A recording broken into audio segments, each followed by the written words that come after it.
खड़ी क्यों हो क्लास में? सीट नहीं मिल रही? आगे आ जाओ, थर्ड लाइन में आ जाओ, थर्ड लाइन में बैठा लो बेटा इसको। फिर तेरी बहन को जब कोई कहेगा यहाँ आके बैठ जा, फिर अच्छा लगेगा? थोड़ा लिमिट में रहना चाहिए ना। बैठ जाओ बेटा। चलो अपने देखो, अपने व्यवहार को ऐसा रखो जैसा तुम दूसरे के साथ करो, तुम्हारी बहन के साथ वही होगा।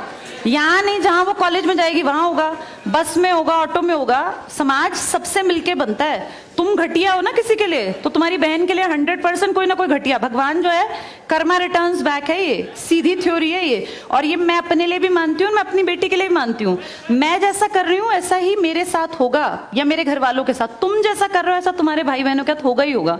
हम किसी भी बेटी के साथ गलत करेंगे ना, तो अपने आप को इसके लिए तैयार रखना कि मेरी बहन भी पढ़ने निकलेगी। आज छोटी है तो कल निकलेगी। चाचा की बेटी, मामा की बेटी, ऐसा नहीं कोई घर में रिश्ते ही ना हो, माँ भी तो होगी।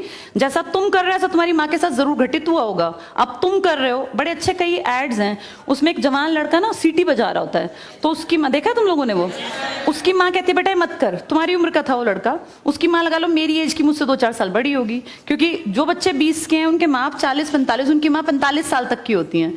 तो लगातार सीटियां बजा रहा है। उसकी माँ उसको कहती है बेटा मत कर, वो इरिटेट हो जाती है।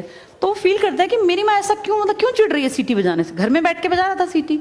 तो उसकी माँ को याद आता है कि जब मैं रोज बस स्टॉप पे जाती हूँ, 45 साल की अधेड़ उम्र की एक औरत, एक घटिया लड़का, मतलब ऐसे नहीं होते बिल्कुल ही घटिया जिनकी परवरिश हो, वो रोज उसको परेशान करता है, उस 45 साल की औरत को।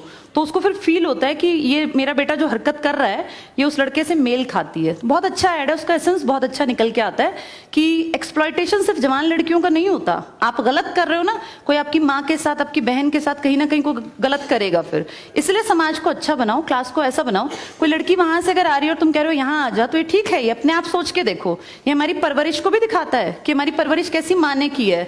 अपनी बेटियों को जितने हम संस्कार देते हैं ना, उससे ज्यादा बेटों को देने चाहिए, क्योंकि गलत करने वाले लड़के ही तो है ना, किसी के प्रति गलत कमेंट करने वाले। ये ठीक नहीं होता। इतने काबिल बनो कि कोई तुम्हारे साथ बैठना चाहे। तुम्हें ये कहना पड़ रहा है कि यहाँ के बैठ जाओ, तुम कोई वो छिछोरे 70-80 के दशक के लड़के थोड़ी ना हो, पढ़े लिखे 21वीं-22वीं सदी के लड़के बैठे हो। तुम कोई बच्चे नहीं हो। अब अपने व्यवहार को इतना अच्छा बनाओ, क्योंकि जब गलत बात बोलो ना तो ये सोच के बोलना कि मेरे घर में जो औरत है ना उसको ये सहना पड़ रहा है कहीं ना कहीं। तुम ही लोगों ने समाज बना रखा है, इसको घटिया बना लो चाहे अच्छा बनाओगे तो पूरा समाज अच्छा बन जाएगा। घटिया बनाओगे तो तुम्हारी माँ को भी 100% सुनना पड़ता होगा, क्योंकि ये कर्म है, ये किसी को नहीं छोड़ते। तुम सबको चार दीवारी में नहीं रख पाओगे। तुम्हारी माँ को भी कहीं ना कहीं बाहर निकलना पड़ता है, चाहे वो मार्केट सब्जी लेने जाती हो, गांव में रहते हो तो गली में तो निकलती है ना, उसको भी सुनना पड़ता होगा, क्योंकि समाज बनाने वाले तुम ही लोग हो।